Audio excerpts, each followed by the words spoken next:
Hi friends, அனைவருக்கும் வணக்கம். இன்னைக்கு நம்ம பார்க்க போற டாபிக் என்னன்னு பார்த்தீங்கன்னா, 6ஆம் வகுப்பு தமிழ் முதல் பருவத்துல இருந்து இயல் 3 பார்க்க போறோம். இயல் 3ல செய்யுள் பகுதி பார்க்க போறோம். நமக்கு 2 செய்யுள் பகுதி கொடுத்திருக்காங்க. ஒன்னு அறிவியல் ஆத்திச்சூடி, அடுத்தது அறிவியலால் ஆள்வோம்.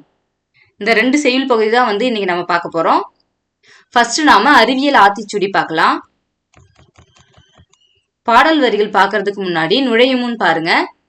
ஆத்திச்சூடி என்பது அகர வரிசையில் அறிவுரைகளை சொல்லும் இலக்கியம். இப்போ ஆத்திச்சூடினா என்னன்னா அகர வரிசையில வரும். அ ஆ இ இருக்கு இல்லையா, அந்த வரிசையில வரக்கூடிய ஒரு இலக்கியம் தான் ஆத்திச்சூடி. ஔவையின் ஆத்திச்சூடியை நாம் அறிவோம். ஔவையாருடைய ஆத்திச்சூடி நமக்கு தெரியும் இல்லையா, அறம் செய்ய விரும்பு ஆறுவது சினம் அப்படி வரும் இல்லையா, அது ஔவையாருடைய ஆத்திச்சூடி. அதே போல பாரதியாரும் ஆத்திச்சூடி எழுதியிருக்காரு. அவருடைய ஆத்திச்சூடி புதிய ஆத்திச்சூடி அப்படின்னு சொல்றோம். ஓகேவா? இப்ப பாரதியார் வாழ்ந்த காலத்துக்கு ஏத்த மாதிரியான அறிவுரைகளை சொல்லியிருப்பாரு. அது போல வர்ற அந்த அகர வரிசையில வர்றதான் ஆத்திச்சூடி அப்படின்னு சொல்றோம். அகர வரிசையில அறிவியலை அறிவோம், அகில உலகையும் ஆய்வு செய்வோம், அனைத்தையும் உலகின் நலத்திற்கு வழங்குவோம் அப்படின்னு சொல்லியிருக்காங்க. ஓகேவா? இதுல பாடல் வரிகள் பாருங்க. அறிவியல் சிந்தனைக்குள், எந்த ஒரு விஷயமா இருந்தாலும் அறிவியல் கண்ணோட்டத்தில் தான் பார்க்கணும் அப்படின்னு சொல்லியிருக்காங்க. ஓகேவா? 2வது பாருங்க, ஆய்வில் மூழ்கு. எந்த துறையா இருந்தாலும் என்ன பண்ணணும், அத டீப்பா கத்துக்கணும், ஆய்வு பண்ணணும் அப்படின்னு சொல்றாங்க. 3வது பாருங்க, இயன்ற வரை புரிந்து கொள். முடிஞ்ச வரைக்கும் அதை என்ன பண்ணணும், புரிஞ்சிக்க முயற்சி பண்ணணும். ஈடுபாட்டுடன் அணுகு. இப்ப ஈடுபாடுனா என்ன, ஒரு இன்ட்ரெஸ்ட். ஓகேவா? அப்போ ஒரு இன்ட்ரெஸ்டோட ஒரு வேலையை செய்யும் போது என்ன ஆகும், நமக்கு அது தெளிவா புரியும், நல்லாவும் கத்துக்க முடியும் இல்லையா. அப்ப ஈடுபாட்டோட ஒரு வேலையை செய்யணும். அதுக்கு அடுத்தது பாருங்க, உண்மையை கண்டறி. அப்போ உண்மை என்னவோ அதை கண்டுபிடிக்கணும். ஓகேவா?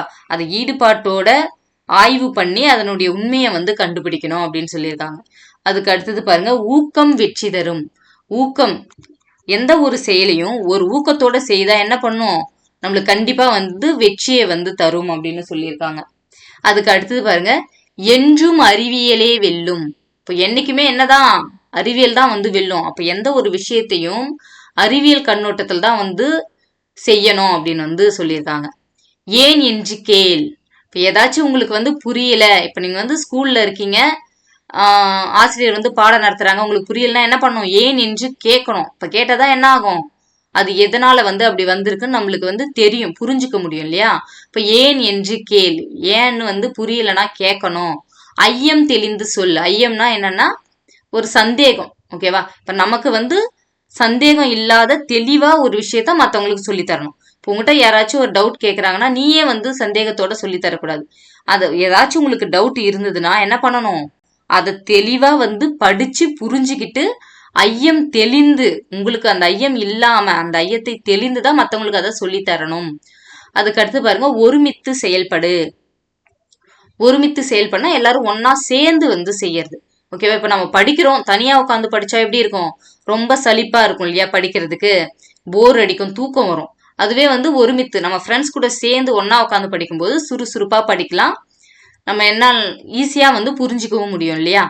அதுக்கு அடுத்தது பாருங்க, ஓய்வற உழை. ஓய்வு இல்லாம என்ன பண்ணும், உழைச்சிக்கிட்டே இருக்கணும். இப்ப நம்ம டிஎன்பிஎஸ்சிக்கு படிக்கிறோம், எக்ஸாம் வர்றதுக்கு இன்னும் 1 மாசம் இருக்கு 2 மாசம் இருக்குன்னு சொல்லிட்டு என்ன பண்ணக்கூடாது, ரெஸ்ட் எடுக்கலாம் அப்படின்னு நினைக்க கூடாது. ஓய்வு இல்லாம என்ன பண்ணும், உழைச்சிக்கிட்டே இருக்கணும். ஔடதமாம் அனுபவம். ஔடதம்னா என்னன்னா மருந்து அப்படின்ற பொருள். ஓகேவா? நம்மளுடைய அனுபவம் நமக்கு மருந்தா இருந்து நமக்கு என்ன பண்ணும், வெற்றியை பெற்று தரும் அப்படின்னு சொல்லியிருக்காங்க. இதனுடைய ஆசிரியர் யாருன்னு பாத்தீங்கன்னா நெல்லை சூமுத்து. அதுக்கு அடுத்தது சொல்லும் பொருளும் பாருங்க. இயன்றவரை, முடிந்தவரை, ஒருமித்து, ஒன்றுபட்டு, ஔடதம், மருந்து. அதுக்கு அடுத்தது பாருங்க, நூல்வெளி பாருங்க. தம்மை ஒத்த அலைநீளத்தில் சிந்திப்பவர் என்று மேதகு அப்துல் கலாம் அவர்களால் பாராட்ட பெற்றவர் யாருன்னா நெல்லை சூமுத்து. ஓகேவா? அப்போ தன்னை ஒத்த அலைநீளத்தில் சிந்திப்பவர் அப்படின்னு சொல்லிட்டு அப்துல் கலாம் யார பாராட்டி இருப்பாருன்னா நெல்லை சூமுத்துவை பாராட்டி இருப்பாரு. இது முக்கியம், இதை பார்த்துக்கோங்க, எக்ஸாம்ல கேட்கலாம். ஓகேவா? இவர் அறிவியல் அறிஞர் மற்றும் கவிஞர். இவர் நெல்லை சு முத்து யாருன்னா ஒரு அறிவியல் அறிஞர். ஆனா என்ன பண்ணிருக்காரு, நிறைய நூல்களும் எழுதியிருக்காரு, ஒரு கவிஞரும் கூட. இவர் எங்கெங்கெல்லாம் வந்து பணியாற்றி இருக்காரு அப்படின்னு பாத்தீங்கன்னா, விக்ரம் சாராபாய் விண்வெளி மையம், சதீஷ் தவான் விண்வெளி மையம், இந்திய விண்வெளி மையம், இங்கெல்லாம் வந்து பணியாற்றி இருக்காரு. இவர் நிறைய அறிவியல் கட்டுரைகள், கவிதைகள்லாம் வந்து எழுதியிருக்காரு. 80க்கும் மேற்பட்ட நூல்களை வந்து எழுதியிருக்காரு. நம்மளுடைய இந்த பாடப்பகுதி அறிவியல் ஆத்திச்சூடி அப்படின்ற நூல்ல இருந்து ஒரு பகுதி வந்து நமக்கு கொடுத்திருக்காங்க. ஓகேவா? அதுக்கு அடுத்தது 2வது செய்யுள் பகுதி என்ன அப்படின்னு பாத்தீங்கன்னா, அறிவியலால் ஆள்வோம். இதனுடைய பாடல் வரிகள் படிக்கிறதுக்கு முன்னாடி நுழைய முன் பாருங்க, அறிவியல் ஆய்வுக்கு எல்லை இல்லை. மண்ணில், விண்ணில், கடலில், காற்றில் என எங்கும் ஆய்வுகள் வந்து நிகழ்கின்றன. அப்ப அறிவியல் ஆய்வுக்கு வந்து எல்லையே கிடையாது. என்ன பண்ண, பல வருஷங்களுக்கு முன்னாடியும் வந்து என்ன பண்ணிட்டு இருந்தாங்க, ஆய்வு பண்ணிட்டு இருந்தாங்க, இன்னைக்கும் பண்ணிட்டு இருக்காங்க, எதிர்காலத்திலயும் வந்து என்ன பண்ணுவாங்க, ஆய்வுகள் பண்ணிட்டே இருப்பாங்க இல்லையா? இப்ப மண்ணுல, விண்ணுல, காற்றில், கடலில்னு எல்லா இடத்துலயுமே வந்து என்ன பண்றாங்க, ஆய்வுகள் பண்ணிட்டு இருக்காங்க. மனிதனின் நகலாக எந்திர மனிதனை மனிதனே படைக்கின்றான். இப்போ மனுஷ மாதிரியே இருக்கிற ஒரு எந்திர மனுஷனே வந்து படைக்கிறான்.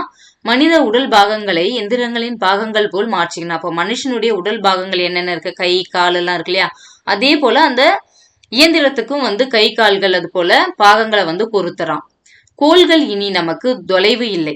ஏன் அப்படி சொல்றாங்கன்னா, இன்னைக்கும் வந்து என்ன பண்றோம், நாம செயற்கைக்கோளை அனைத்து கிரகங்களுக்கும் வந்து கோள்களுக்கும் வந்து செயற்கைக்கோளை ஏவிட்டு இருக்கோம் இல்லையா? அப்போ மனிதர் என்ன பண்றான், செவ்வாய் கிரகத்துக்கு, நிலவுக்கெல்லாம் போயிட்டு வந்துட்டு இருக்கான். அப்ப அந்த கோள்கள் நமக்கு தூரம் இல்லை அப்படின்னு சொல்லியிருக்காங்க. நேற்றைய மனிதன் நினைத்து பார்க்காத பலவற்றை இன்றைய மனிதன் வந்து நிகழ்த்தி காட்டுகின்றான். இப்ப நேற்று வந்து இந்த மாதிரிலாம் அடுத்த கிரகத்துக்கு போவோம் அப்படின்னே வந்து மனுஷங்க நினைச்சே இருக்க மாட்டாங்க இல்லையா? அது போன்ற வேலைகளை வந்து என்ன பண்றாங்க, இன்றைய மனிதன் வந்து செஞ்சிட்டு இருக்கான். இன்றைய மனிதனின் கனவுகளை நாளை நாம் நனவாக்குவோம் வாருங்கள். இப்ப இது யாருக்கு சொல்றாங்கன்னா, இது 6வது புத்தகம் இல்லையா, 6வது படிக்கிற மாணவர்களுக்கு வந்து சொல்றாங்க. இப்போ இன்றைய மாணவர்கள் எதிர்கால இளைஞர்கள் இல்லையா? அப்போ இன்னைக்கு இருக்கிற மனுஷங்களுடைய கனவுகளை நாம வந்து நாளைக்கு நனவாக்கலாம் அப்படின்னு வந்து மாணவர்கள் கிட்ட வந்து சொல்றாங்க. ஓகேவா? பாடல் வரிகள் பாருங்க. ஆழக்கடலின் அடியில் மூழ்கி ஆய்வுகள் செய்து பார்க்கின்றான். இப்போ கடலுக்கு அடியிலும் வந்து என்ன பண்றாங்க, ஆய்வுகள் வந்து பண்ணிட்டு இருக்காங்க இல்லையா? அதுக்கு அடுத்து பாருங்க, நீலவானின் மேலே பறந்து நிலவில் வாழ நினைக்கின்றான். இப்ப நீலவானின் மேல வந்து பறக்கிறோம் இல்லையா, ஏரோப்ளேன்ல போறோம். அப்போ பறந்து நிலவில் வாழ நினைக்கிறான். அந்த நிலவிலேயே போய் வாழறதுக்கு என்ன பண்றான், மனுஷன் நினைக்கிறான் அப்படின்னு சொல்லியிருக்காங்க. செயற்கைக்கோளை விண்ணில் ஏவி செய்தி தொடர்பில் சிறக்கின்றான். இப்ப செயற்கைக்கோளை விண்ணில் ஏவி செய்தி தொடர்பில் வந்து சிறப்பா இருக்கும் இல்லையா?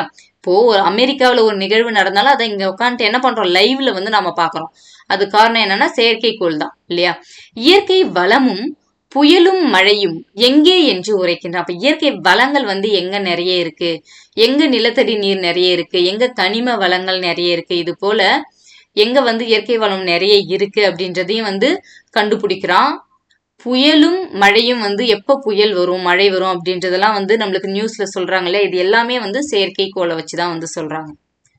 அதுக்கு அடுத்து பாருங்க, எலும்பும் தசையும் இல்லாது இயங்கும் எந்திர மனிதனை படைக்கின்றான். அப்போ நிறைய ரோபோட் எல்லாம் வந்து தயாரிக்கிறாங்க இல்லையா, எலும்பும் தசையும் இல்லாத எந்திர மனிதனை வந்து படைச்சிருக்கோம்.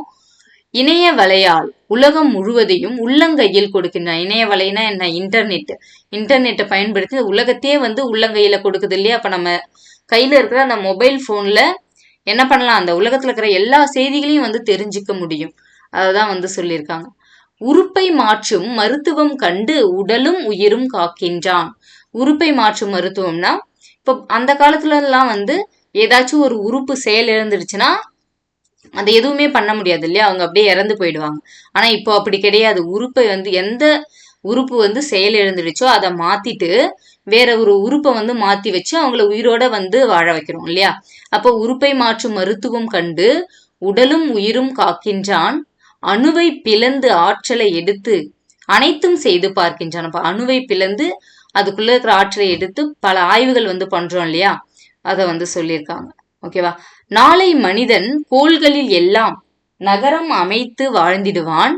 வேலை தோறும் பயணம் செய்ய விண்வெளி பாதை அமைத்திடுவான். அப்போ செவ்வாய் கிரகத்துல தண்ணி இருக்கா, மனுஷங்க வாழ்வதற்கான சூழல் இருக்கா அப்படிலாம் பாக்குறாங்க இல்லையா. இப்போ நாளை மனிதன் என்ன பண்ணுவான், அங்க கூட போயிட்டு என்ன பண்ணலாம், நகரம் அமைச்சு வாழ்வான். அப்போ அவன் பூமிக்கு போறதுக்கு என்ன பண்ணுவான், விண்வெளி பாதையை அமைச்சிடுவான் அப்படின்னு சொல்லியிருக்காங்க. இந்த பாடலை இயற்றியது யாரு அப்படின்னு பாத்தீங்கன்னா பாடநூல் ஆசிரியர் குழு. பாடநூல் ஆசிரியர் குழு தான் இந்த பாடலை இயற்றியிருக்காங்க. அதுக்கு அடுத்தது பாருங்க, வானை அளப்போம் கடல் மீனை அளப்போம் சந்திர மண்டலத்தில் கண்டு தெளிவோம் சந்தி தெருப்பெருக்கும் சாத்திரம் கற்போம் அப்படின்னு பாடியது யார் அப்படின்னு பார்த்தா பாரதியார். ஓகேவா, நம்மளுக்கு இந்த பாடல் வரியை கொடுத்துட்டு இதனுடைய ஆசிரியர் யாருன்னு கேட்கலாம். இதை சொன்னது யாருன்னா பாரதியார். ஓகே, இதோட நம்மளுக்கு இந்த பாடம் முடியுது. இந்த வீடியோ உங்களுக்கு பிடிச்சிருந்தா நம்ம சேனலை சப்ஸ்கிரைப் பண்ணிக்கோங்க, லைக் பண்ணுங்க, கமெண்ட் பண்ணுங்க, உங்களுடைய மற்ற ஃப்ரெண்ட்ஸ்க்கும் ஷேர் பண்ணுங்க. அடுத்தது நாம இன்னொரு டாபிக்ல பார்க்கலாம். Thank you friends.